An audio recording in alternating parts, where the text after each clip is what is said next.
jenga uchumi wako, usifate mkumbo, baadaye ikawa vilio. Sio poa kabisa kuvunja amani iliyopo. Jamii imara, amani imara kwanza.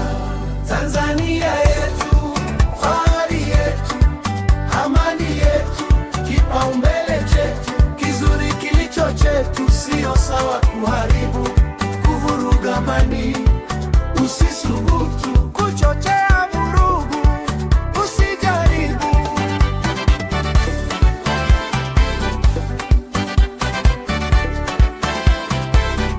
Tuendelee kujifunza kutoka kwa wenzetu. Hasira ya siku moja milele inawagharimu.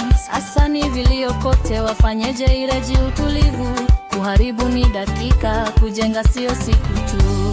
Tanzania yetu, fahari yetu, amani yetu, kipaumbele chetu, kizuri kilicho chetu. Sio sawa kuharibu, kuvuruga amani.